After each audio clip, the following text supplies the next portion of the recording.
Au nom du Père et du Fils et du Saint-Esprit. Amen. Seigneur, merci pour ton Esprit Saint qui nous guide. Que ce même Esprit oriente notre écoute de ta parole et nous donne la force de l'accomplir dans notre vie, et surtout en ce jour.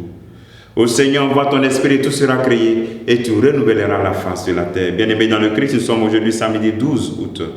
Et la parole de Dieu qui nous est proposée est extraite de l'évangile de Matthieu, chapitre 17, versets 14 à 20. En ce temps-là, un homme s'approcha de Jésus et tomba à ses genoux, lui dit, « Seigneur, prends pitié de mon fils, il est épileptique et il souffre beaucoup. Souvent il tombe dans le feu et souvent aussi dans l'eau. Je l'ai amené à tes disciples, mais ils n'ont pas pu le guérir. » Prenant la parole, Jésus dit, « Génération incroyante et dévoyée, combien de temps devrais-je rester avec vous? Combien de temps devrais-je vous supporter? Emmenez-le-moi. » Jésus menaça le démon et il sortit de lui. À l'heure même, l'enfant fut guéri. Alors les disciples s'approchèrent de Jésus et lui dirent en particulier, « Pour quelle raison est-ce que nous n'avons pas réussi à l'expulser? » Jésus leur répond, « En raison de votre peu de foi. Amen, je vous le dis, si vous avez de la foi, gros comme une graine de moutarde, vous direz à cette montagne, transporte-toi d'ici jusqu'à là-bas, et elle se transportera. Rien ne vous sera impossible. » Acclamons la parole de Dieu. Louange à toi, Seigneur Jésus-Christ.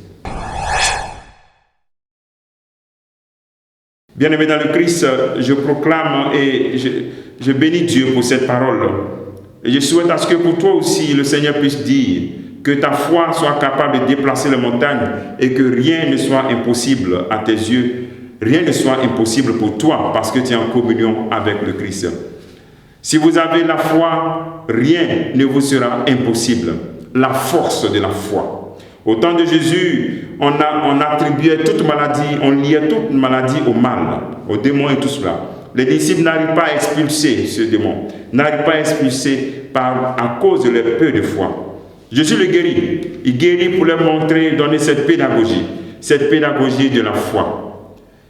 Beaucoup et de nombreuses souffrances sont dues à notre peu de foi. Souvent nous souffrons aujourd'hui dans notre vie parce que nous n'avons pas la foi. Nous désespérons, nous nous décourageons, nous faisons des comparaisons.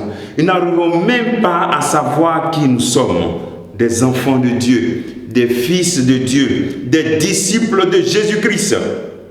La foi qui déplace les montagnes est enracinée en Jésus lui-même et en toi aussi.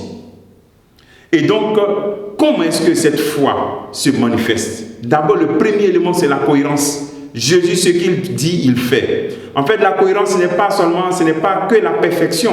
Il n'y a pas de perfection sur cette terre. Mais un fort désir qui est en toi d'être cohérent, de faire ce que tu dis et de faire ce que tu entends. Donc cela donne de l'authenticité à la foi du Christ et c'est cela qui donne aussi, tu donneras l'authenticité à ta foi. La force de la foi se vérifie deuxièmement dans les épreuves. Dans les épreuves, je dis non, je sais que Jésus est là.